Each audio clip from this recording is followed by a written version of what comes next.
Hello everyone. तो आज हम पढ़ेंगे chapter second of class fifth English NCERT का wonderful waste. Waste can be quite useful, find out for yourself from this story. Waste जो है उससे भी हम यूज़ में ला सकते हैं। अब हमें फाइंड करना है इस स्टोरी के माध्यम से। Once, the Maharaja of Travancore ordered a grand dinner in his palace. एक बार की बात है, जो महाराजा है त्रावणकोर के, त्रावणकोर अब केरला में है, उन्होंने ऑर्डर किया एक ऑर्गेनाइज किया एक ग्रैंड डिनर अपने पैलेस में। In the afternoon, before the dinner, the Maharaja entered the kitchen to survey the dishes that had been prepared for the feast. इसका मतलब है कि आफ्टरनून में डिनर से पहले दोपहर के समय महाराजा जो है किचन में गए और देखने लगे कि शाम को क्या क्या डिशेस पेश की जाएंगी। What are you going to do with those vegetable scraps? He asked the cook, pointing to the basket of scraps near the cook. महाराजा पूछते हैं कुक से कि तुम इन स्क्रैप्स मतलब कोई भी बचा हुआ सामान, इन के कटी हुई सब्जियां या छिलक से तुम क्या करोगे। द कुक रिप्लाइड, कुक ने जवाब दिया कि ये सब वेस्ट हैं, they are waste, we will throw them away, हम इन्हें फेंक देंगे। You can not waste all these bits and pieces of vegetable. महाराजा कहते हैं कि तुम ये सब जो पीसेस हैं वेजिटेबल के, ये नहीं बेचोगे, ये वेस्ट नहीं है। Find a way to use them, इन कोई ऐसा सोल्यूशन निकालो जिनसे इनका भी यूज़ हो सके। The maharaja commanded sternly and walked away, महाराजा एकदम से बोले और वहाँ से चले गए। The cook was in a fix and kept staring at the vegetable scraps for some time. कुछ जो कुक है वो कुछ देर तक सोचता रहा कि मैं इन वेजिटेबल स्क्रैप्स मतलब इन बची हुई चीज़ों का क्या करूँगा। Suddenly an idea flashed across his mind, एकदम से उसके दिमाग में एक आइडिया आया।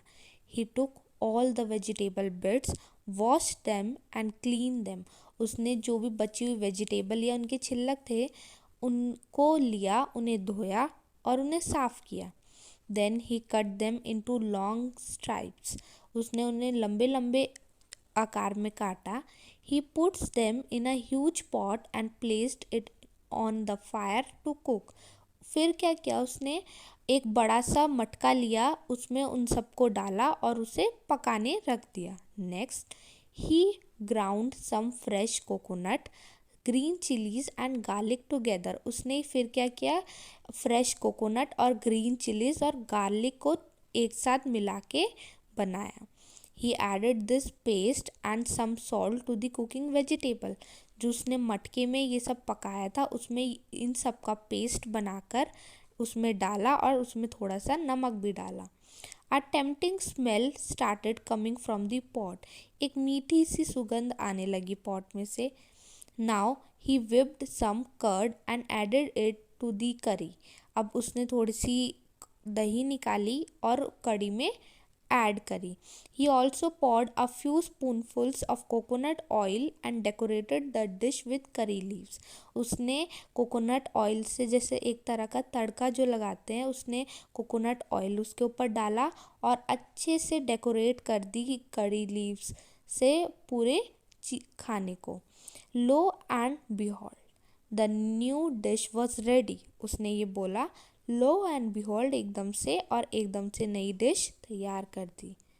The cook serve this new dish to the guest that evening, फिर कुक ने वही डिश शाम को उन सबको पेश करी। Everyone was eager to know the name of the new dish, सब लोग बहुत ज़्यादा इच्छुक थे कि इस नई डिश का क्या नाम है।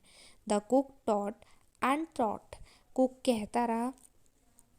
कुक से कहते रहे कि बताओ बताओ इस नई डिश का क्या नाम है। Then a name came to his mind, तब एक नया नाम उसके दिमाग में आया। He named it aviyal.